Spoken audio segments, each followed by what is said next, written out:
qu'on est bon et je propose que nous commentions notre affaire. Alors, je suis heureux de recevoir aujourd'hui Alexandre Arminjon qui, après avoir été d'une certaine façon adoubé par notre Assemblée nationale à Paris, présentant son travail sur l'Iran, a accepté de partager avec nous sa vision en tant que photographe de terrain en Iran pendant plusieurs voyages de 2017 à 2022 et nous allons nous promener grâce au portrait qu'a réalisé Alexandre dans la rue en Iran avec cette société, ces hommes, ces femmes, des enfants, des vieux, des jeunes. Vous verrez, Alexandre va nous proposer cette promenade d'une certaine façon, mais aussi une espèce de radioscopie de la société iranienne d'aujourd'hui. Alexandre, je vais en dire deux mots, puis après je lui poserai des questions aussi sur son parcours avant d'arriver en Iran, va découvrir notamment les ruines de Persépolis, intéressé par le patrimoine de la Perse ancienne, comme beaucoup de nos compatriotes, et à travers cette visite qu'il fait de Persépolis, non seulement donc il découvre le patrimoine, mais il voit que dans ce patrimoine, il y a aussi beaucoup de personnes qui visitent, et dans ces personnes qui visitent, il y a beaucoup d'Iraniens, et là, il prend conscience de ce que représente cette société qui, depuis, on peut le dire, depuis 79, depuis le départ de la monarchie, n'a cessé de se transformer, comme de nombreuses sociétés dans le monde aussi, et qui s'achemine jour après jour vers une rupture entre la tradition, on va dire, et la mondialisation. Donc, Alexandre va réaliser 3 voyages en Iran de 2017 à 2019 et c'est à l'occasion de ces voyages que 2022. euh, 2017-2022. oui, oui, j'ai dit quoi? Les voyages étaient entre 2017 et 2022.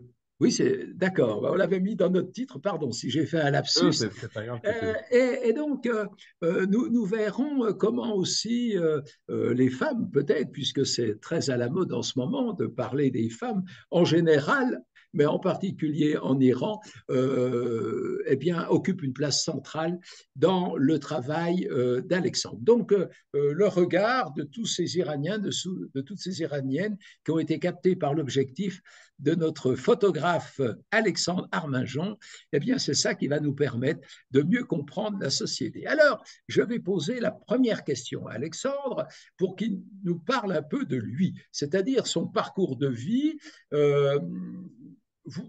Vous pouvez nous dire deux mots sur votre parcours pour arriver jusqu'à 2017, si je puis dire. Bonsoir Jean-Claude. Voilà, Euh, bonsoir Alexandre. Tout d'abord, merci beaucoup pour cette invitation. Je suis ravi d'avoir aujourd'hui la possibilité de présenter mon travail à travers le Centre franco-iranien. C'est une très belle opportunité pour moi et du coup, merci beaucoup pour votre aimable invitation. Je vous en prie. Donc moi, je suis quelqu'un d'extérieur au sérail du monde de l'art, si j'ose dire. C'est-à-dire que je suis pas la personne qui a grandi en voulant être artiste quand j'étais petit. J'ai pas une famille d'artistes ou j'ai pas un oncle qui avait une chambre noire. En fait, au départ, j'ai fait une école de commerce. Donc moi, je suis un peu je dirais un repenti ou un renégat du monde du management, comme beaucoup d'autres, hein. C'est-à-dire Oui, aujourd'hui, avoir un parcours atypique, c'est devenu la nouvelle norme, hein, quelque part. Donc, je ne fais pas exception. Et moi, j'ai opéré un décrochage par rapport à l'école de commerce quand j'avais à peu près 26 ans. Aujourd'hui, j'en ai 38 et donc ça fait 10 ans que je fais de la photographie. Et suite à je dirais, un inconfort dans le secteur de la finance où je travaillais auparavant, j'étais tout simplement pas satisfait et pas bien dans mes baskets, hein, pour vous parler franchement. Et voilà, j'ai pris un tournant radical vers la photographie autour de 2013 et avec très vite le goût pour la photographie de rue, très vite le goût pour le noir et blanc et très vite aussi le goût pour la pratique de la chambre noire et du laboratoire. Très Donc, bien, très bien, très bien. Mais alors, donc vous nous expliquez comment vous avez quitté ce monde, on va dire, du réel, du réalisme, du matérialisme au monde de la sensibilité, puisque la photographie, c'est déjà ça. Vous avez donc maintenant, vous avez ouvert en plein Marais, 5 rue des Audriettes, un laboratoire collaboratif que vous nommez en plus ITAC. Vous pouvez nous dire deux mots sur vos ambitions à travers ce laboratoire? Qu'est-ce que ça veut dire déjà, collaboratif? Et puis pourquoi l'avez-vous nommé ITAC? ITAC, en fait, c'est le projet avec lequel j'ai réconcilié un peu mon éducation de manager ou d'entrepreneur avec mon background d'artiste, en fait. C'est le lieu qui est à la fois une plateforme je dirais, c'est une plateforme de dialogue des cultures dont le prétexte est la photographie. C'est-à-dire que la photographie, l'art, c'est ce qui rassemble les gens à ITAC, mais le but, enfin moi, ce que je cherche à faire avec ITAC, c'est que les personnes de cultures différentes puissent se rencontrer, mieux se comprendre. Donc, c'est un lieu qui est d'abord un lieu de résidence pour les photographes qui développent eux-mêmes leur tirage. Donc, j'accueille en résidence d'autres, je dirais, des confrères ou d'autres artistes qui expérimentent avec le noir et blanc, qui font des photos dans la lumière rouge du laboratoire. Et ça permet en fait à deux artistes de travailler simultanément, donc d'avoir une atmosphère d'émulation, en fait, une atmosphère d'échange. Ça permet aussi au photographe de sortir de sa solitude, parce que la photographie, c'est quand même une profession caractérisée par une solitude qui à la fois peut être saine, mais dont je pense qu'il faut être capable de sortir. C'est aussi sain d'en sortir, en fait. Il faut jongler entre les deux, en fait. Le photographe, il doit, je pense, pour sa carrière, se nourrir à la fois de moments de solitude et de moments d'échanges profonds. Donc là, c'est un atelier qui est aussi pensé pour recevoir du public, c'est-à-dire que tous les samedis, vous pouvez aller à Itac et vous allez pouvoir visiter un laboratoire, en fait, qui a une porte ouverte sur la rue et qui est vraiment fait pour être visité normalement. Les chambres noires au XXe siècle, c'était un peu le backstage de la photographie, c'est-à-dire que c'est là où les reporters envoyaient leurs pellicules à un laborantin qu'on ne connaissait pas, on ne savait pas exactement ce qu'il faisait, le tirage dans la chambre noire, personne ne savait ce que c'était. Et avec Itac, en fait, j'ai voulu voilà, créer un lieu de dialogue des cultures, j'ai voulu créer un lieu où le savoir-faire est mis à l'honneur, c'est-à-dire c'est un lieu où le backstage devient le front stage, c'est-à-dire que les machines de la photographie sont visibles depuis la rue. Et Itac, pourquoi? Parce que c'est un port d'attache. Ça vient évidemment de l'île d'Ulysse.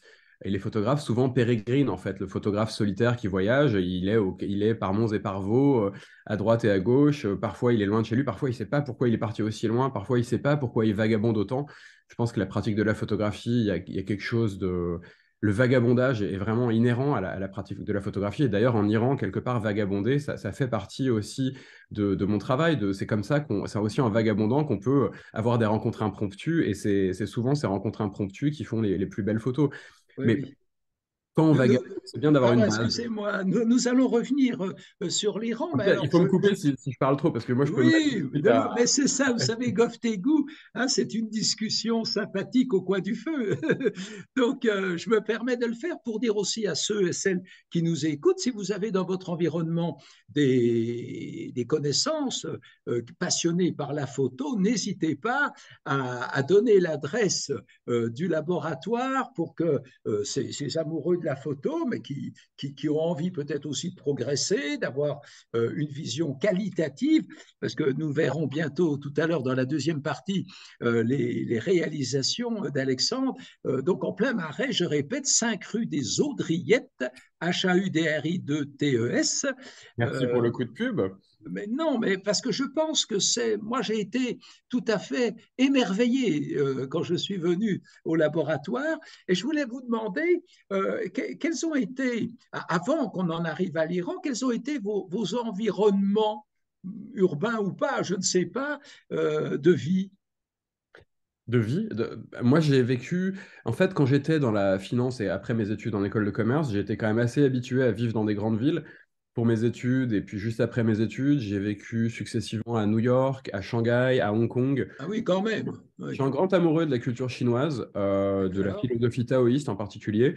Et je crois qu'un des trucs qui m'a conduit à l'Iran par des procédés plus ou moins rationnels, mais je pense que c'est mon premier voyage au Xinjiang en Chine, en fait, un de mes voyages qui m'a beaucoup marqué quand j'étais débutant en photographie.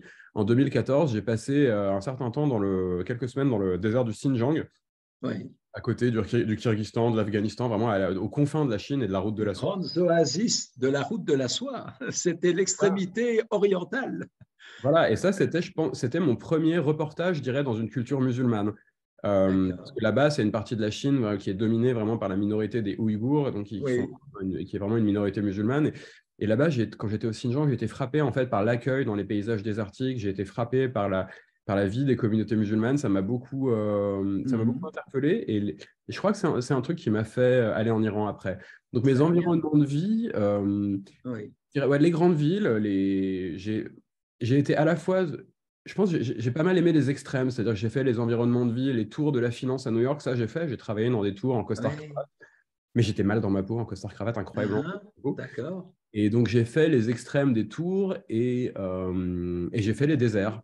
Ça, c'est un truc qui a été très important dans mon parcours de photographe et même, je pense, dans mon expérience de la vie. J'ai eu besoin, je crois, de me confronter à des déserts très sauvages. J'ai eu besoin d'aller le plus loin possible du monde civilisé et du monde politique.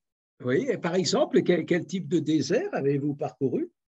Bah, en 2017, en Iran, j'ai été d'Ashtelot, mais de façon très Oui. superficielle. Euh, Hors Iran, Alexandre. On hors va Iran. revenir à l'Iran après. Hors Mais Iran. je voudrais, Oui, c'est vrai, vous avez pour vous raison. cerner un peu. Hors Iran, j'ai été 2 fois dans le désert de l'Atacama, au nord du Chili, qui est un désert extraordinaire. C'est un désert qui a des paysages très multiples. Moi, ce qui m'intéressait le plus dans l'Atacama, c'était les lagunes, je crois. Ah La oui. minéralité de la roche et du sel, ça, je suis vraiment tombé amoureux. Les dunes aussi. J'ai été dans le désert de Wadi Rum, En en Jordanie, donc. Jordanie, voilà. J'ai été en Jordanie. Oui. Et là, j'ai photographié des façades, enfin des falaises en fait. C'est un projet que j'ai pas Ah encore oui. développé ou montré, que c'est des négatifs que j'ai dans mes tiroirs, Oui, oui. avec lesquels je pense que j'expérimenterai un jour. Je sais pas exactement comment, mais en tout cas ils sont là. J'ai aussi un peu été dans le désert du Negev, mais en Israël, mais là c'est plus compliqué parce que c'est une grande partie du désert du Negev est quand même un terrain militaire, donc partout vous Oui. avez Oui. des bornes avec des têtes de mort qui vous rappellent que c'est un environnement militaire.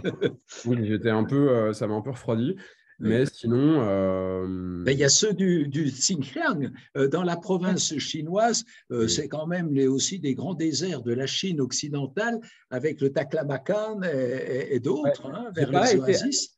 j'ai plutôt été dans les routes de montagne, en fait, vraiment là Ah, où d'accord. ouais, les routes de montagne qui mènent notamment au col de Karakoram. Ah oui, magnifique.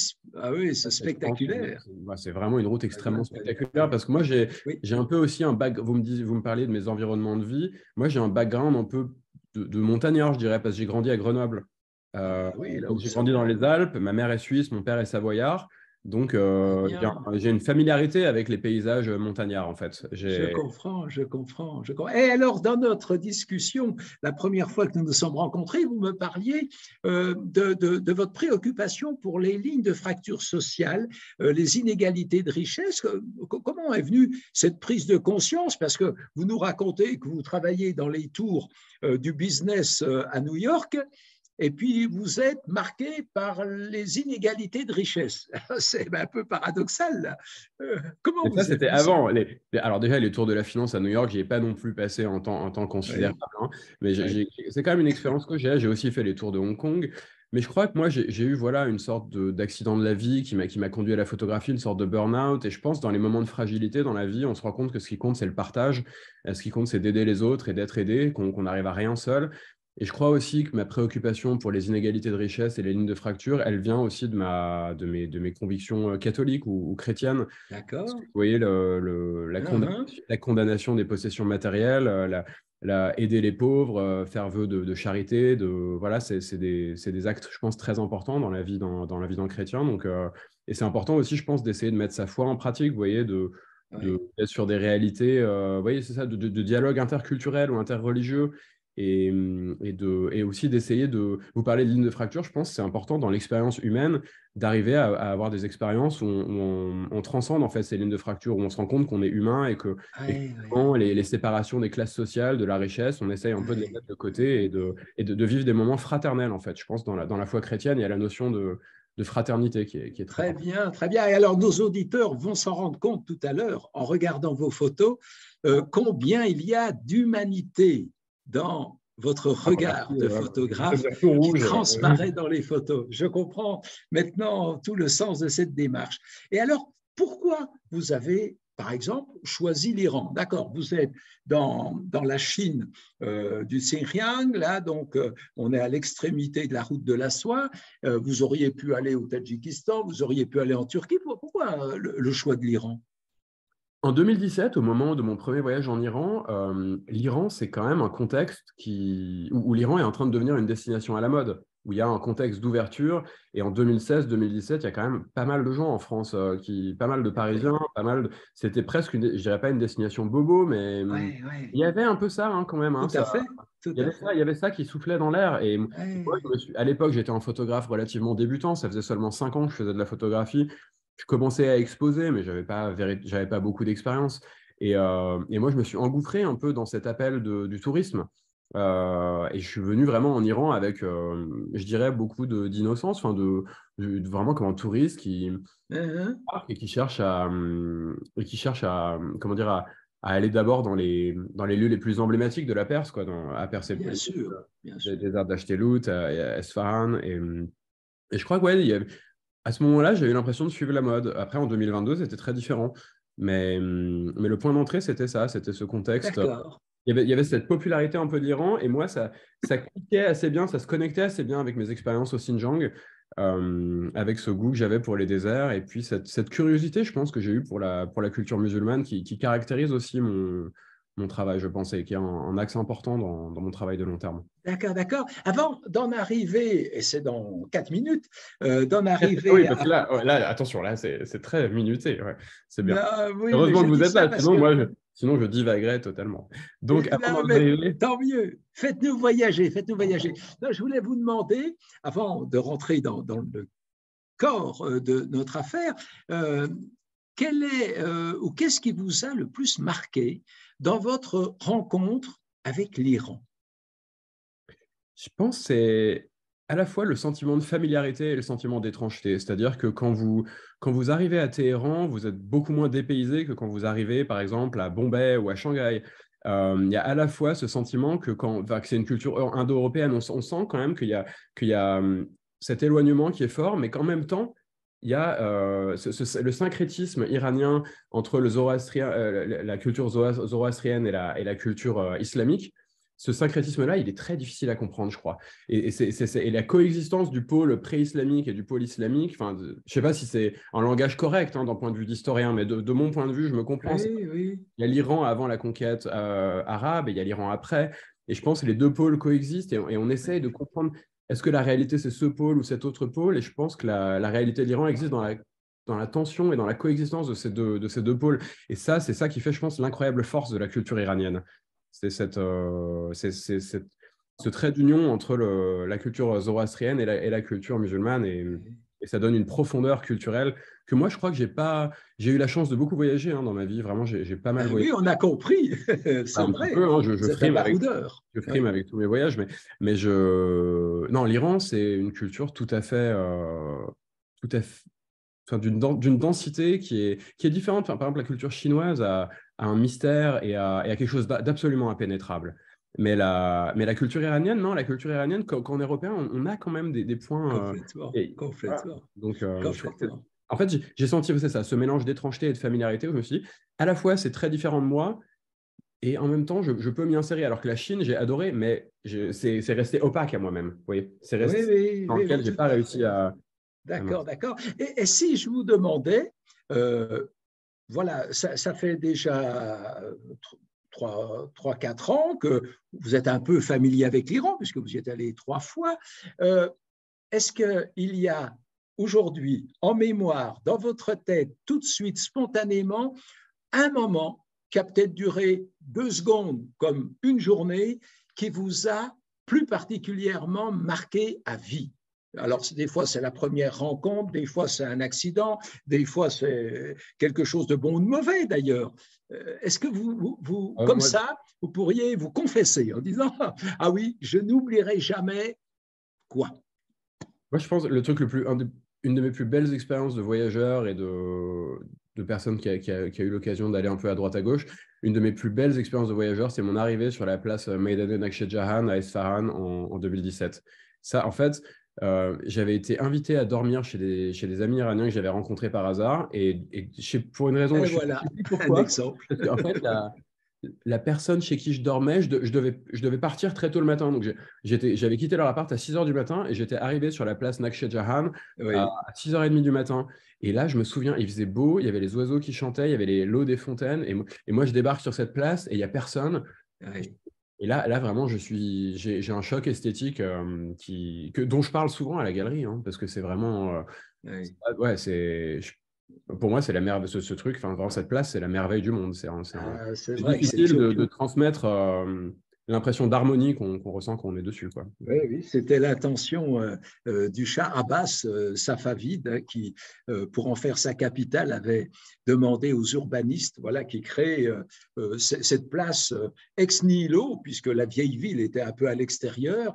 Et c'est vrai que l'harmonie et le sens des perspectives, bon, magnifique. Eh bien, écoutez, c'est une belle image. Alors, nous allons, je pense, maintenant rentrer véritablement dans cette promenade que vous allez nous proposer à travers vos portraits d'Iraniens et d'Iraniennes. Donc, Voilà, c'est le je vous moment, laisse je vais partager. chercher mon PowerPoint. Voilà, on peut y aller. Donc, alors, donc ça, c'est bon. Ça, on a déjà parlé de mon parcours. On a ITAG, voilà, juste avant de rentrer, ça c'est à quoi ressemble le lieu dont Oui, on a parlé. c'est important, bien sûr. Vous avez à l'entrée un laboratoire White Cube, type galerie d'art classique, et à l'arrière, vous apercevez la machine. Et là, ça, c'est l'ambiance à l'intérieur du laboratoire. Donc, voilà, une vraie chambre noire fonctionnelle, quoi. Donc, ITAC, à la fois galerie fonctionnelle et laboratoire fonctionnel. En tout cas, c'est mon intention que les deux pôles soient autant crédibles, en fait, l'un que C'est l'autre. votre salle d'opération, là, en fin de compte. C'est ça? Ouais, c'est ma salle. En fait, c'est la salle où mon voyage continue. C'est-à-dire que pour moi qui pratique la chambre noire, le voyage, à la fois, il a lieu évidemment sur le terrain, dans l'avion, dans les bus, et dans les rencontres, etc. Mais quand on fait de la chambre noire, le voyage, il continue dans cette ambiance de la lumière rouge, et c'est là qu'on découvre ces photos. Et là, on se recrée, en fait, on imagine, vraiment l'expérience du voyage, elle se prolonge énormément à ce moment-là, quoi. D'accord, d'accord. Et quand on voit sur les rayons, donc c'est une droguerie quasiment que vous avez là, Bah, il pour vaudrait mieux, travailler. hein, elles se font pas toutes seules, les photos. Ouais. Oui, mais vous savez, je pense qu'aujourd'hui, ceux et celles qui nous écoutent ne sont peut-être, pour certains sûrement, comme moi par exemple, plus très familiers avec cette technique du travail à la main, de restitution d'une atmosphère que vous aurez prise à un moment donné. Il faut en moyenne combien de temps? C'est peut-être idiot comme question, mais par photo, pour travailler la photo et lui faire rendre ce que vous allez nous montrer maintenant. C'est le processus entre le moment où le papier sensible, vous sortez la feuille de sa boîte de papier photosensible, vous l'exposez à la lumière du projecteur, ensuite vous développez dans les bacs, Oui, et après vous pouvez allumer la lumière quand vous avez terminé le traitement chimique. Ça, c'est assez court, hein, ça, c'est 7 à 8 minutes. Et d'accord. après, ce qu'il faut savoir, c'est que même pour vous donner un exemple de combien de temps prend pour faire une belle photo, là, avant-hier, j'ai travaillé sur une photo que j'ai vendue la semaine dernière.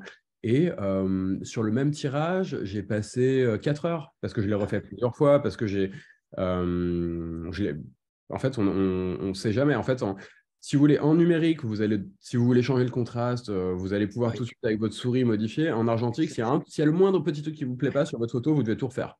d'accord. Et donc, non, c'est le paradoxe de la photo, c'est que le geste photographique est assez court, hein. Vous voyez, prendre une photo, c'est l'éternité dans une fraction de seconde. Le tirage, c'est à peu près pareil. Ce qui prend du temps dans le tirage d'une photo, c'est, je dirais, surtout l'accumulation de toutes les photos précédentes que vous avez faites et qui est votre expérience. Et c'est ça qui fait que cette expérience qui s'accumule, c'est ça qui fait que vous allez Très dessiner bien, avec la lumière d'une manière ou d'une autre. magnifique. Bon, alors maintenant qu'on a mis l'eau à la bouche, allez, nous partons en Ouais. voyage en Alors, Iran j'ai avec récupéré Alexandre. Eh ben, enchanté et ravi. Et donc, j'ai récupéré cette petite carte de l'Iran pour vous dire un peu où j'ai été, un peu quel a été les coins dans lesquels j'ai passé du temps. Donc, Téhéran, je pense qu'en tout, j'y ai passé au moins 3 semaines. J'ai passé au moins 3 semaines à photographier à Téhéran. Tabriz, j'y ai été 2 fois. Mashhad, 2 fois. Kerman, 2. Yazd, 3. Yazd, une ville très importante dans laquelle j'ai beaucoup photographié. Esfahan aussi. Bandar Abbas, j'ai été. Enfin, je vais plutôt dire les coins où j'ai pas été. J'ai pas été vers Arfaz, Khuzestan, ça je connais pas. Cette région-là. Euh, Khorramshahr et tout ça, je connais pas. Bandar et Bouchard, je connais pas. Sistan, Baloutchistan, j'ai pas été. Mais sinon, voilà, j'ai essayé en fait de Bien, pas mal bien. passer au Kurdistan. J'ai pas mal voyagé au Kurdistan. J'ai aussi été au nord de Téhéran, vers la Caspienne. Voilà, là.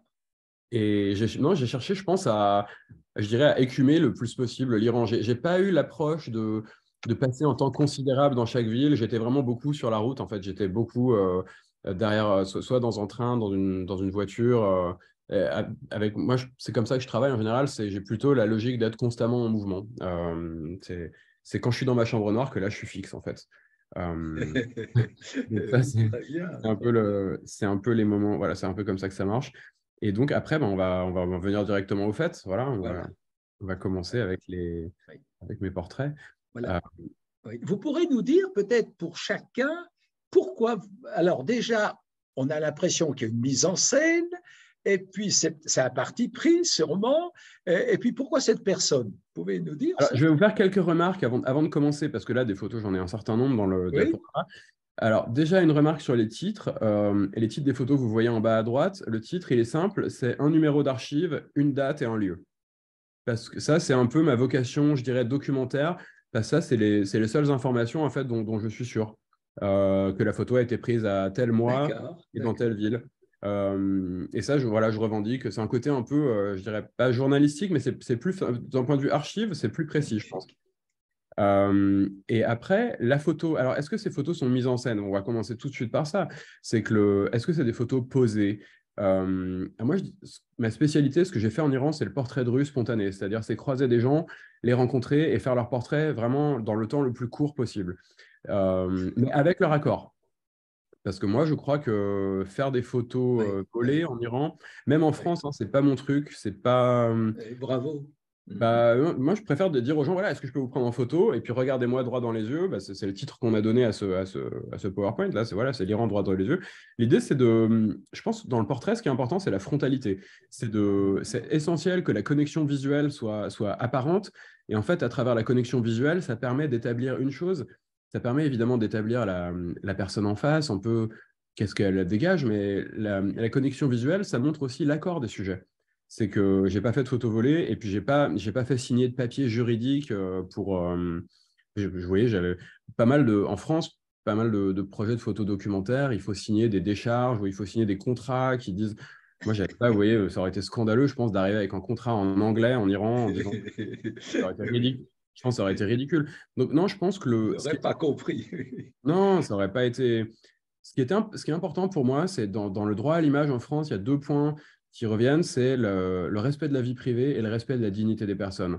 Donc pour moi, pour mes portraits en Iran, moi, je me donne l'autorisation de les partager. C'est un truc auquel je m'autorise moi-même. À partir du moment où, voilà, où l'accord des sujets est manifeste, à partir du moment où leur vie privée est respectée et où leur dignité est respectée. Et ça, je crois que c'est important. Je voulais pas aussi que les personnes photographiées, qu'elles puissent tomber sur leurs photos en se disant, ah ben Bravo. j'ai une mauvaise image de moi. Oui, Et oui, puis j'avais oui. pas le luxe non plus de garder le lien pendant. En fait, comme j'ai cherché à en faire des centaines, des portraits, à en faire vraiment, vraiment beaucoup, Oui, en temps assez limité. Donc j'essayais en fait de très vite dire, voilà, est-ce que je peux vous prendre en photo? Et c'est cette spontanéité que je cherchais. C'était pas, je vais passer 3 quarts d'heure à savoir qui tu es, où tu as grandi avant de faire ta photo. Et ça, j'assume, quoi. C'est de la, c'est voyager vite, prendre la photo vite, parce que quand on est en étranger en Iran, on peut rapidement se mettre à vous poser des questions. Et donc, je pense que c'était bien d'essayer d'être sincère et spontané et rapide. C'est comme ça que j'ai fait, quoi. Et, d'accord, et d'accord. plutôt que d'être dans une logique, j'étais pas dans une logique de recherche, j'étais surtout dans une logique je dirais, d'accumuler des archétypes différents, d'accumuler des gens riches, des gens pauvres, des femmes modernes, des femmes plus traditionnelles. Et cette femme, par exemple, je trouvais qu'elle était intéressante, que vous voyez là sur la diapositive. Je pensais qu'elle était intéressante pour commencer cette présentation parce que à la fois, elle avait retrouvé une amie dans la mosquée Masjid al-Jami à Yazd, et et en fait, elle était avec cette amie pour se faire photographier, probablement pour les réseaux sociaux, pour Facebook, pour son Bon, ah profil. oui, d'accord. Voilà. Et moi, je me suis dit, ah, bah, je vais en profiter pour moi aussi faire une photo. Ce qui est Donc étonnant, là, elle pose, pardon, là, elle pose pour sa famille, en fin de compte. Non, elle a. si je puis dire. Non, Ben, elle c'est pose moi quand qui lui ai même. dit, c'est moi qui lui ai dit, mets-toi là. Ouais. Ah, d'accord. Voilà, Ouais. c'est moi qui lui ai dit, mets-toi là. Son amie qui l'a photographiée, elle a pris une autre photo. Je sais pas trop ce que ça a donné. D'accord. Et moi, je me suis permis de lui dire, ah, salut, est-ce que moi aussi je peux faire une photo? Et, Oui, et ce qui était intéressant, c'est qu'à la fois, cette femme, elle porte le voile d'une façon très décontractée qui indique qu'elle est peut-être pas très religieuse, mais en même temps, elle a choisi typique. pour sa photo de profil d'aller dans une mosquée. Et c'est cette dualité qui est étonnante, je trouve. Et donc, c'est pour ça Très bien. Oui, oui, très intéressant. Très intéressant. Ça paraît que anodin, mais ça l'est pas. moi, je pense que ça l'est pas. Non. Et, Effectivement. euh, et donc après, là, je commence à peut-être à défiler. Allons-y. Oui, oui, allons-y. Alors, je sais pas avec quelle rapidité je vais changer de photo à photo. Vous en avez combien à peu près? Une cinquantaine. D'accord, alors je vais guetter. Faut quand D'accord. même, ouais, Oui, faut alors voilà. quand même Mais avancer. c'était important sur la première de nous expliquer aussi hein, la philosophie du travail. Donc c'est bon, on a compris. Alors on continue. Et en montrant là cette famille, voilà, c'est une famille iranienne normale. C'est pas une famille spécialement riche, spécialement moderne, mais c'est une Oui, famille, voilà, rural rurale. probablement. C'est une famille rurale à côté du désert de Dashtelout. Et ça, c'est une Oui. famille qui nous était venue en aide parce qu'on était tombé en panne avec mon fixeur. Et ça, d'ailleurs, ouais, ça, c'est une précision aussi. En 2017, j'ai fait mes photos seul. En 2017, j'ai voyagé sans fixeur parce qu'à l'époque, on pouvait être étranger seul, etc., se balader un peu à l'improviste. En 2022, seul en Iran, faire des photos, c'est compliqué.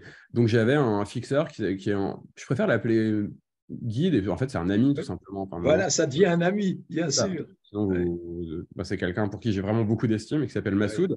oui. Et on était en Jeep et on allait rentrer dans le désert. Et je venais de le rencontrer et la voiture est tombée en panne, en fait. Et donc là, j'étais là, mince, mais qu'est-ce qui se passe avec ce guide et tout? Je l'avais rencontré il y a une heure avant, quoi. Le Et donc, traquenard. le traquenard, quoi.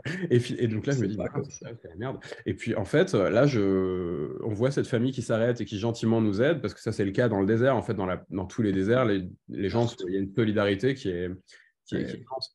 Et donc, ils nous aident. Et puis, les deux femmes se mettent spontanément à côté, d'un côté et l'homme de l'autre. Et je trouvais derrière cette voiture tout à fait typique, en fait. Et donc, ça, pour moi, c'était un bon archétype, en fait, oui, oui, d'une famille iranienne. oui. Ah oui, si je repasse à celle d'avant et à celle-là, ce que je cherche aussi dans la présentation, j'ai construit un peu la présentation en essayant de passer un peu du coq à l'âne, c'est-à-dire passer Oui. d'archétypes assez différents. Et parce que je crois que j'ai cherché, en fait, visuellement, quand j'étais en Iran, j'ai cherché à rencontrer vraiment. Il y a des journées, je cherchais que des gens pas riches. Il y a des journées, je cherchais que des gens riches. D'accord, oui. Il y a des journées, Oui. je cherchais des religieux, etc. Euh, Mais c'est bien parce que, enfin, moi je trouve ça, je vous remercie, parce que c'est l'éclectisme de l'Iran. Les gens qui veulent porter un qualificatif catégorique sur l'Iran, c'est complexe l'Iran. Un grand pays, voilà. 80 millions d'habitants, 3 fois la France. Et ce que vous nous dites là, eh bien voilà, voilà, c'est tout ça l'Iran, à la fois. Ça, c'est Merci. la complexité, c'est la diversité. Ouais, Et pour pas avoir un regard simplificateur, c'est important de montrer, je dirais, c'est comme une étoile où il y a différentes branches et différents pôles et qui sont à la fois éloignés, mais qui, dans leur structure, forment une matrice et qui est complexe et qu'on peut regarder pendant longtemps, en fait. Je pense que c'est ça. Ça, c'est une des photos, je dirais, c'est une ouais, photo. Ça, c'est à Ispahan. Donc, ça, c'est ouais. une école coranique. Ça, je suis assez fier de cette photo parce que c'est ils m'ont dit que c'était la première fois qu'ils acceptaient qu'on les photographie. Donc, ça, c'est un des seuls contre-exemples pour lesquels on a dû demander une autorisation. C'est-à-dire que ça, c'est une photo qui a été faite avec un rendez-vous. Et ça, voilà, j'ai eu 5 secondes le contact visuel avec, je crois que c'est le responsable de l'école coranique à droite. Et j'ai eu très peu de temps pour la faire, mais pour moi, voilà, je crois aussi qu'est-ce qui m'a intéressé dans l'Iran, c'est aussi le fait que c'est un pays où pas beaucoup de gens voyagent et dans les écoles coraniques, il n'y a pas d'étrangers qui vont faire des photos. Et je pense que ça, c'est un peu à la fois quelque chose qui tient de l'ordre de ma vue plutôt positive ou respectueuse de la culture musulmane, d'une part, mais aussi le fantasme un peu narcissique d'aller dans les endroits où les autres voyageurs ne vont pas. Mhm. Très Et bien, c'est ces deux trucs-là qui étaient importants pour moi. d'accord. En Euh, voilà deux autres, d'un autre type. un autre type, voilà, rencontre du troisième type, non. Et ça, c'était dans une station-service pardon, à Dashtelhout. Et ça, c'est, je pense, un de mes portraits préférés parce il est très simple et il y a cette connexion, en fait, les deux à la fois, il y a quelque chose dans leur regard qui dit exactement la même chose. Vous voyez, ils ont exactement la même attitude et il y a quelque chose de l'ordre de la fraternité tant entre eux deux qu'avec moi. Tout à fait. C'est ça que j'ai Oui, trouvé. c'est très caractéristique, ça. C'est vrai. Il y a un regard bienveillant, il y a un regard accueillant, parce que je crois aussi, ouais, dans toutes les fois où j'ai demandé à. Je pense pas qu'on m'ait rejeté. À mon avis, on m'a rejeté pas plus de 10% du temps. Évidemment, de temps en temps, il y avait des gens à qui je demandais qui n'étaient pas d'accord, mais ça restait quand même. C'est rarissime, c'est rarissime. Ça restait assez marginal. Oui. Et ça, c'est une photo. Alors, ça c'est pas le meilleur portrait, celui-là, mais je tenais à le mettre parce que c'est pas un portrait que j'ai exposé, par exemple, mais c'est un portrait, ça, c'est au shopping mall Palladium à Tajrish, au nord de Téhéran. Voilà, c'est un Et, couple, voilà, les classes moyennes iraniennes. ça, c'est plutôt les classes supérieures, hein. Oui, c'est les classes moyennes supérieures, oui. Ouais, là, je pense, Palladium Mall à Tajrish, c'est quand même des gens Oui, qui ont. c'est vrai, oui, c'est vrai que c'est un peu Ah, luxueux, produit de luxe. Mais souvent, les gens viennent aussi pour regarder, pas toujours pour acheter. c'est Mais juste. c'est bien, c'est vrai. Et ça, c'était photographier les gens très riches du nord de Téhéran, c'était, à mon avis, un des sujets les plus délicats. En tout cas, c'est un des sujets où j'ai senti avec les gardes de sécurité que fallait faire attention. Ouais, c'était pas simple. Ça, c'est au parc Laleh à Téhéran. Alors, le parc Laleh, je pense, c'est un des endroits les plus. Pour voir la diversité de Téhéran, c'est un endroit merveilleux. Je pense, j'en ai plein des portraits du parc Laleh. Je pense que je pourrais faire quasiment une série juste là-dessus. Euh, ça, Voilà. ce que j'ai vu aussi, ouais, ce que je tiens à dire, c'est qu'entre 2017 et 2022, j'ai vu que, par exemple, ça, une photo comme celle que vous voyez là, en 2017, c'était impossible. J'aurais pas. Voir des femmes sans voile en 2017, c'est un truc que, voilà, ce dont je peux rendre compte, c'est que moi, visuellement, j'en voyais pas. Ça n'existait pas. Et en 2022, il y a quand même, voilà, il y a eu un changement, en fait, des coutumes vestimentaires. Voilà, un couple enfin, de jeunes gens, là, oui. De jeunes, bah, Urbains, de jeunes jeunes gens urbains. urbains. Ça, Oui, c'est une photo qu'on aurait pu prendre, presque j'aurais pu prendre à Saint-Denis ou même à Paris tout à ou au fait. Jardin du Luxembourg. Vous Absolument. voyez, c'est une photo Absolument. tout à fait moderne. Absolument. Alors lui, par contre, lui, il n'est pas dans le même paysage. Lui, vous Ah oui, voyez, c'est un artisan, là, un garagiste ou... c'est un garagiste, voilà, au Kurdistan. Et pareil, alors lui, voilà, il est un peu dans un autre espace-temps, quoi. Mais celui-là, je l'aime bien parce qu'il est. J'ai cherché aussi dans la sélection à avoir un truc qui était équilibré entre les portraits souriants et les portraits neutres. Parce que ça, parfois, les visages souriants, ça peut, surtout dans le contexte Oui, actuel, depuis les événements de la mort de Massa Amini, montrer un visage d'Iranien souriant, c'est quand même, faut quand même faire gaffe. Mais le sourire, c'est aussi l'énergie de la vitalité. Vous voyez, c'est ça aussi qui fait que tout à le fait. Iranien a une énorme vitalité. Et Oui. les Iraniens sont très souriants. Et les femmes encore plus. Vraiment. Alors après, je sais Non, pas vous aussi, n'avez pas eu ça. un truc auquel je cherche à réfléchir, c'est, vous voyez mon apparence. C'est vrai que là, moi, j'ai l'apparence d'un homme blanc, aux yeux bleus, etc., euh, catholique, hétérosexuel. Vous voyez, si j'avais été citoyen français et que je m'étais appelé Mohamed, musulman sunnite, c'est Ah pas sûr oui, du tout que j'ai pu faire les mêmes photos en Iran. c'est vrai. Je, Ah, absolument, je souscris. je pense que- Non, mais je pense qu'il faut être lucide là-dessus. Moi, j'existe aussi. Parce que quand on En voit un tant que portrait, il Français. faut toujours imaginer qu'est-ce qu'on a en miroir. Exact, exact. Et quand, en Et miroir, vous avez à quoi représente un portrait, c'est autant une image d'une personne que la photographie d'une relation. très intéressant. C'est- Allons-y, allons-y. Continuons.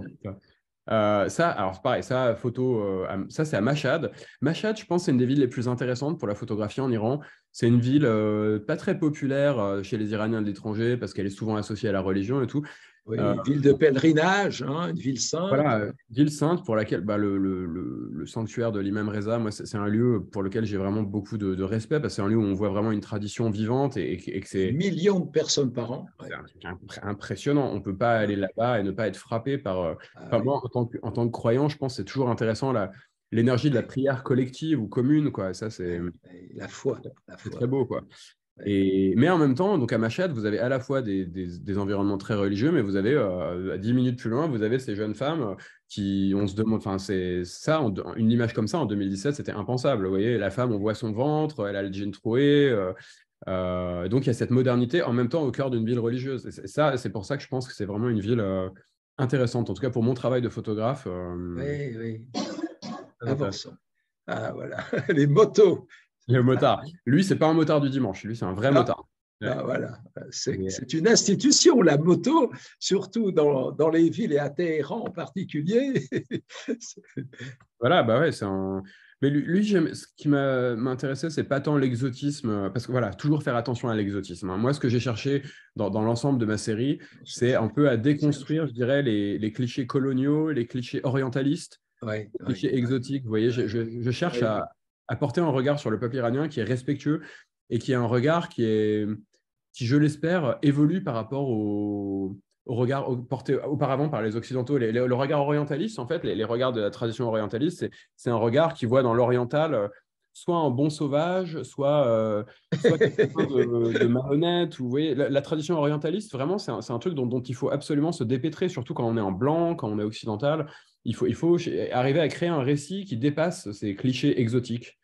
Et lui, ce qui m'intéressait dans lui, c'était surtout son regard, en fait. Il a ce regard neutre et qui, du coup, je pense, le rend calme, le rend Et probablement que vos photos en noir et blanc, évidemment, mettent en valeur le visage parce que la couleur pourrait attirer le regard vers les habits chatoyants, alors que là, c'est vrai que nos yeux vont déjà sur le visage de ces personnages. Exactement. Quand vous photographiez la couleur, vous avez des photos qui paraissent moins vieilles parce qu'une photo en noir et blanc, elle paraît tout de suite vieille. C'est un peu ça, par définition, une photo en noir et blanc, on se dit, ah waouh, c'est vieux. Alors que si vous regardez la même photo en couleur dans 20 ans, les vêtements en couleur, bah, ils ne vous paraîtront pas à la mode et vous vous concentrerez que sur ça. Alors que quand vous photographiez en noir et blanc, c'est le non-verbal, c'est la gestuelle, c'est le langage des corps, c'est le langage du regard.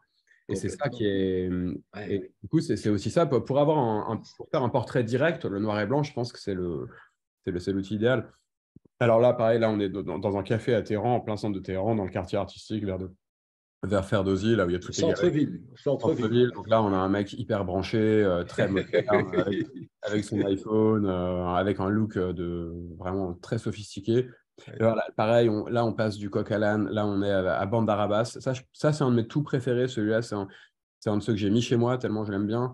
Et parce On que est dans le lui, sud. Là. Ouais, on est dans le sud. ouais, lui, je crois que c'était une sorte de travailleur journalier, c'est-à-dire quelqu'un qui Oui, attendait du travail. Et Balouch, peut-être. Oui.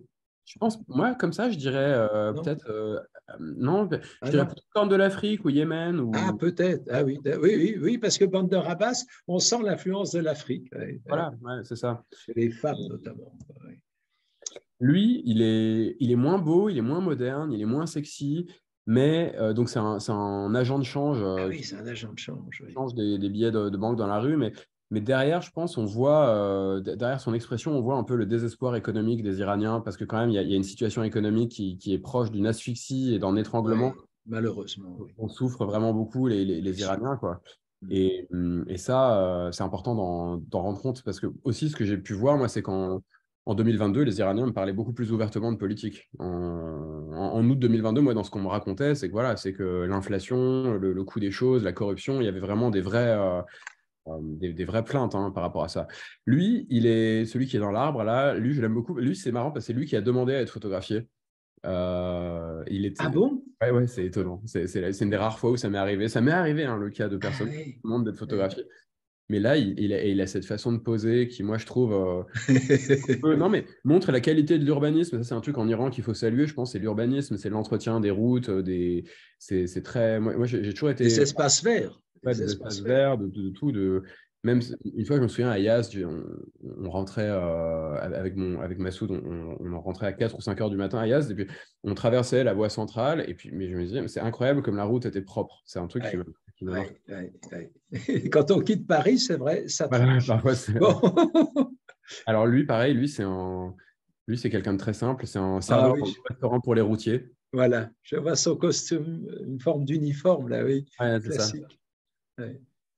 Celle-là, elle est intéressante parce que donc elle a été prise au Kurdistan. Ah, Kurdistan. Kurdistan, voilà, ouais. Ça, c'est un petit village au Kurdistan. La petite jeune fille, la deuxième à gauche, vous savez, elle a ce collier en forme de balle avec une. En fait, ce qu'elle porte, c'est un collier avec une balle, ce qui est quand même étonnant. Enfin, ça, c'est, je crois, au Kurdistan très typique. Et ce qui est amusant, c'est que les deux à droite, elles portent pas le voile alors qu'elles devraient, hein. Je pense qu'elles ont plus de 9 ans. Et les deux de droite, elles ont à la fois ce costume traditionnel, mais en même temps, elles sont extrêmement Oui. occidentalisées. Quand vous regardez les Ouais. accessoires, il y a une occidentalisation qui peut pas manquer de frapper. Ouais. Euh, Lui, c'est quelqu'un que j'ai photographié plusieurs fois. C'est une personnalité haute en couleur. Ah oui. Robin des Bois, là. Voilà, c'est un peu ça, ouais. Et là, lui, il est designer de vêtements. Et voilà, ça, c'est une photo, je pense que j'aurais jamais pu faire en. J'aurais jamais vu ça ou pu prendre en photo en 2017. Donc, lui, bah, moi, je pense qu'il a quelque chose d'iconique, hein. Celle-là aussi, elle est iconique. Ah, Voilà. celle-là. Ouais. Celle-là, elle est très importante dans la série. C'est celle que j'ai utilisée pour les cartons d'invitation, pour les vernissages, etc. Parce qu'elle a. En fait, c'est une amie photographe iranienne qui m'a conseillé de l'utiliser. C'est une photo que j'ai prise le 1er janvier 2022 à À Masjid Isfahan. à Isfahan. Ouais. Et en fait, sur celle-là, vous avez à la fois l'alignement du passé, du présent et de l'avenir de l'Iran. Vous avez Ouais. Ouais. l'avenir et le passé avec l'architecture, le joyau de l'architecture persane. Vous voyez la grande mosquée d'Ispahan. Vous avez cette femme qui porte le tchador noir, mais qui en même temps le porte d'une façon qui est un peu incorrecte, avec quand même des mèches colorées. Et l'enfant, il a ses oreilles qui, pour moi, sont assimilables à des oreilles de Mickey et qui évoquent aussi la relation, Complètement. la tout à fait Ouais. passionnante et compliquée relation avec l'Amérique. Et donc, Voilà. Ouais. elle a cette attitude où cette attitude où elle pose, mais sans sourire, vous voyez, elle n'est pas dans la séduction. Elle incarne une forme de confiance et je dirais même d'espérance, en fait. Euh, et c'est pour Avec ça. l'enfant unique, hein, puisque c'est aussi l'Iran, ça. Bah ouais, je crois, ouais. Non, mais elle a ce côté, je pense, Madone. Enfin, moi, j'ai voulu, en fait, faire Ouais, d'elle une ouais. sorte de Madone. Enfin, On le ressent comme ça. pour un artiste, c'est toujours intéressant de travailler sur des thèmes, vous voyez, classiques de l'histoire de l'art, la Madone, la figure de la femme. Et là, celle-là, voilà, elle avait quelque chose de l'ordre de l'espérance qui fait que dans les temps très troubles qu'on vit, je pense que c'est important de voir ce qui va aussi, vous voyez, c'est pas d'être dans une sorte de positive attitude naïve, mais c'est quand même de mettre en face de nous des images qui nous incitent à la confiance et à Ouais, l'espérance, ouais, plutôt que ouais. de mettre que des images noires et floues qui nous embrouillent l'esprit, en fait. Ça, je pense Très que c'est bien. important. Poursuivons. Voilà. C'est bon. Ça, c'est pareil. Ça, j'ai mis du temps avant de faire ce genre de photos parce que les femmes Oui. en tchador comme ça c'est à Ashura, à Yazd. Ah, Et c'est Ashura, donc une fête religieuse. Oui. voilà, fête religieuse, donc c'est la grande fête des musulmans chiites. Martyr. Et c'est voilà, le martyr de l'imam Hossein. Et alors ça, c'est vrai que quand c'est une fête, quand on la voit, c'est vraiment. Moi, je l'ai vécu à Yazd et c'est vraiment là qu'on voit l'ancrage des traditions religieuses en Iran, quoi. C'est quelque chose qui. Nous, en France, on n'a plus ça parce qu'on n'a plus de tradition religieuse à proprement parler. Mais quand on voit. Enfin, moi, voir toute la ville entière en noir, vibrer au son de ce Ouais, ouais. festival, c'était quelque chose de visuellement marquant, quoi. Et je pense que c'était important d'en rendre compte. Là, ça, c'est des Iraniens normaux. C'est des, voilà, c'est Les des employés. employés de la Non, municipalité, c'est ça, probablement, c'est des employés municipaux. des Mais espaces là, verts. on sent une sorte de défiance, vous voyez. J'ai cherché Ouais. aussi à avoir dans certaines photos des expressions où ils disent, mais ouais, ok, prends-moi en photo, mais qu'est-ce que tu fais en fait, quoi. Euh, C'était important. Elle, je l'aime beaucoup parce qu'elle est, voilà, elle est simple, elle est naturelle. C'est pas de Darabas. Ouais. La bande d'Arabas, ouais, C'est à côté. elle a ce tchador typique des. Ah oui, des femmes du sud du Golfe Persique. Ah. Sachant qu'à Bandarabas, c'est une ville. Bandarabas, c'est aussi une ville intéressante. C'est un challenge quand on est photographe. C'est vraiment une ville dans laquelle il y a zéro étranger. C'est une ville, Oui, pour le coup, hein, c'est un des oui. coins les plus iraniens de l'Iran. C'est un coin où ils n'ont pas l'habitude de voir, il n'y a pas de touristes, il n'y a pas de. Ça, c'est à Valley Astor Square. Donc, ça, c'est, je pense, des personnes gays, probablement. En tout cas, c'est un lieu où il y en a, on en voit vraiment, vraiment beaucoup. Donc là, on n'a plus que 10 minutes, donc j'accélère un peu quand même, hein. Oui, ça serait. Oui. Voilà. Ça, c'est à Iran Mall. Voilà, on se retrouve dans ces grands magasins de luxe voilà, qui Qui sont poussent comme des fermés. champignons. Oui, Alors, à la fois, cette photo, c'est l'occasion de montrer un gay, etc. Mais derrière, on voit les devantures qui sont fermées. Iran Mall, on voit aussi que c'est un lieu oui. qui avait été pensé pour Eh accueillir des oui, boutiques de luxe occidentales. Et très juste. avec les sanctions, ça n'a pas Très du tout, juste. marché, quoi. Ouais, ouais. Et le truc serait prêt à s'ouvrir dans le cas d'une ouverture. Ça, celle-là, je trouve qu'elle est, voilà, elle est mignonne parce que c'est une famille, ils sont choux. Moi, je les aime bien, ils sont mignons. Ça, pareil, ça c'est un peu, ça c'est pendant Ashura, ça c'est Ah pareil. oui, Ça c'est modernité et tradition. Vous avez ah la, oui, la ah oui. tradition parce qu'elles sont en noir, elles respectent le code vestimentaire de Ashura. En même temps, leur voile, il est en train de, voilà, de plus être porté presque. Et puis Elles ont les les lunettes de smartphones, soleil dans les cheveux. voilà, ils sont branchés, quoi. Oui, très branché. Pareil, une jeune femme branchée qui fume une cigarette. Un immigré afghan, ça, ouais, celui-là, je l'aime beaucoup, ce portrait. J'ai passé pas mal de temps au sud de Téhéran parce que j'ai essayé aussi d'aller dans des coins beaucoup plus défavorisés, Ouais. au sud et au sud-est de Téhéran, pas mal. Et donc là, j'ai rencontré des immigrés afghans. Là, en voilà Ah un oui, autre typique. Ouais, dans ouais. dans sa tenue traditionnelle. Ça, voilà, ça, c'est un enfant pauvre. Puis j'ai pu voir aussi des coins où il y avait une grande misère. Après, je n'ai pas cherché à non plus Stigmatisé. à la fois je cherche à pas montrer une image parfaite de l'Iran qui serait un pays dans lequel il n'y a aucun problème, à la Oui, fois je c'est cherche pas bien non ça. plus à montrer qu'il y a des gens qui souffrent. Je pense qu'il faut avoir un équilibre entre les deux. Le truc que j'ai refusé de photographier par contre, c'était les crack addicts là dans le sud de Téhéran. Ça, j'en ai vu, j'ai demandé à en voir. Et Ah j'ai vu, oui, vous savez, là dans le sud de Téhéran, parfois vous oui. avez sur des trottoirs des mecs accroupis qui ont des pipes avec du crack. Et j'ai vu ça, mais ça m'a paru pour le coup dans la notion de respect de la vie privée et de la dignité. Je me suis dit, c'est pas correct de photographier un toxicomane et d'aller faire circuler son image. Magnifique. Moi, je Magnifique pense. démarche. Oui, oui. Allons-y, oui. Ça, c'était cette femme très pauvre qui se cachait derrière son enfant. Ah oui. Et on aperçoit le Christian Dior sur son sac. Oui, un faux, et faux, Christian. Info est bien, mais Ça c'est vient de Chine. Oui. probablement. Ça, c'est voilà, j'ai quand même mis quelques-unes de mes photos de 2017, parce que la grande majorité de ce que vous voyez, c'est des photos de 2022.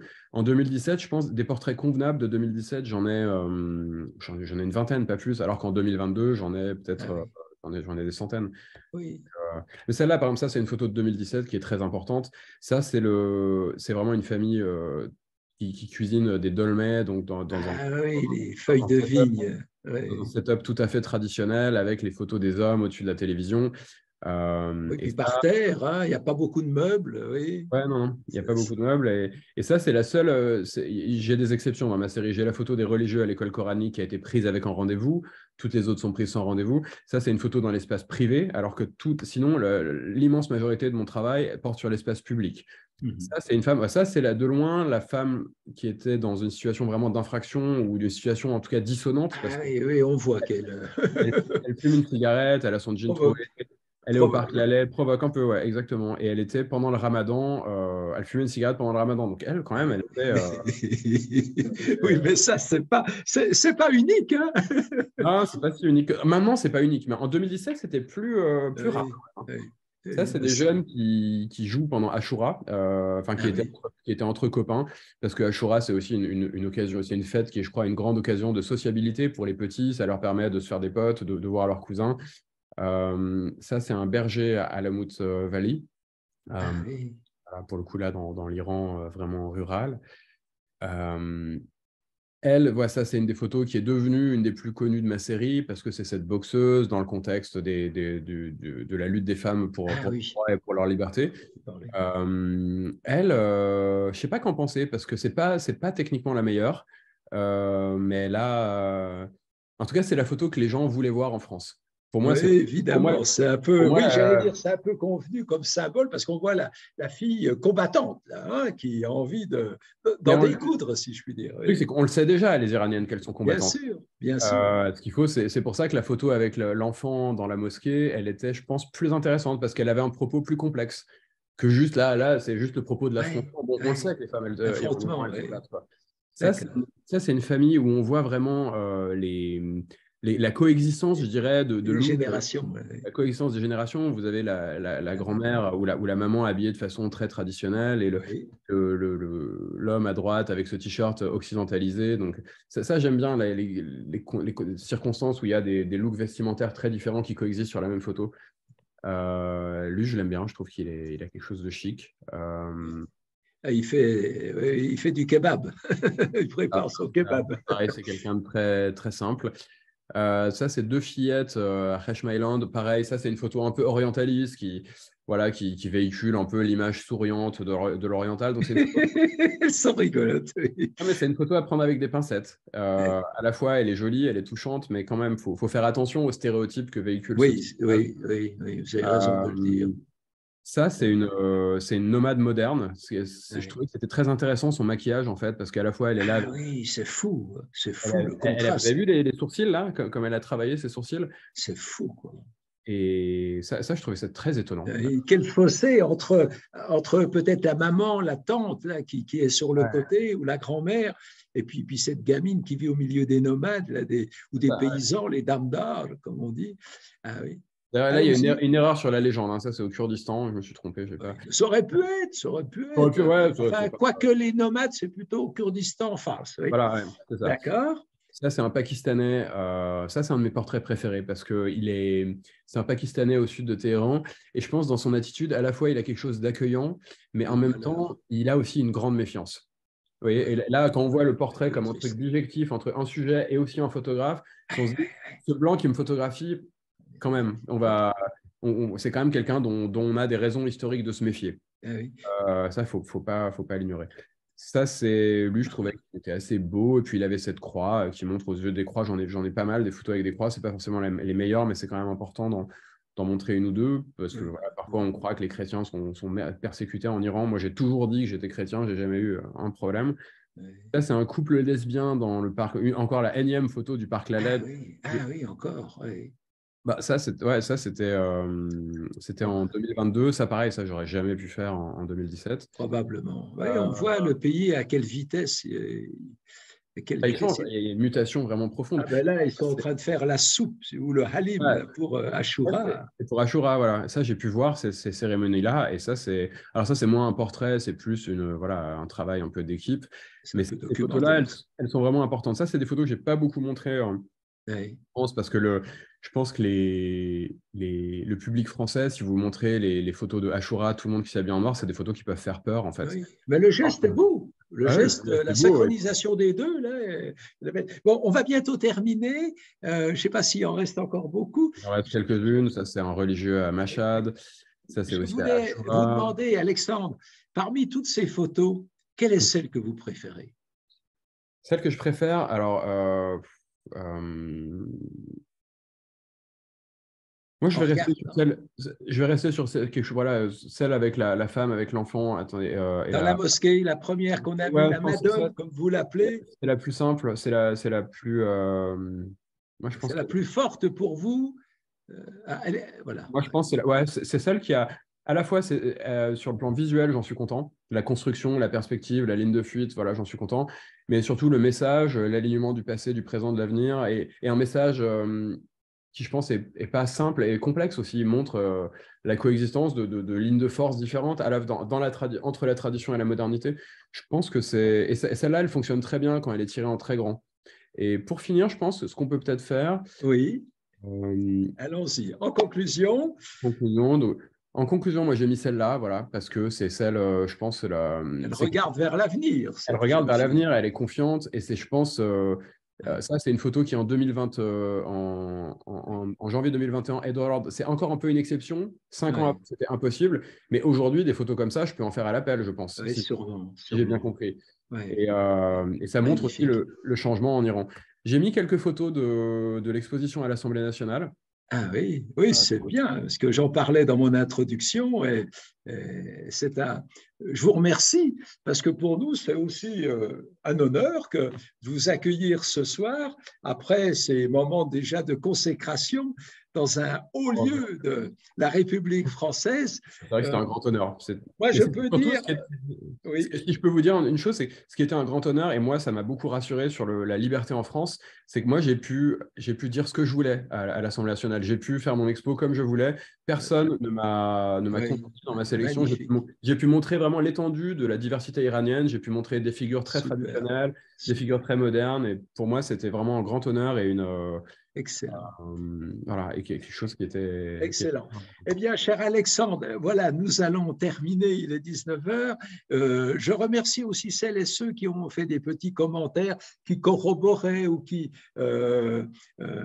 expliquaient qu'eux aussi avaient vécu des moments à Choura, ainsi de suite.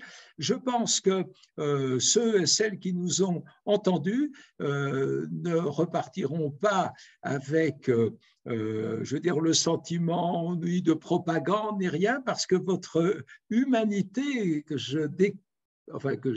j'essayais d'expliquer d'entrée de jeu était pure, était sincère, on le sent, et cette communion que vous avez eue avec tout ce peuple dans sa diversité, dans ses ethnies, du Kurdistan en passant au Khorasan, à Machhad ou du désert du Lout ailleurs, eh bien, ça donne, on va dire, un certain calme aussi. Et cette sérénité, à travers les photos, c'est un bel hommage que vous rendez à ces hommes et à ces femmes d'Iran. Je vous remercie beaucoup, Alexandre. Merci à toutes celles et à ceux qui nous ont suivis.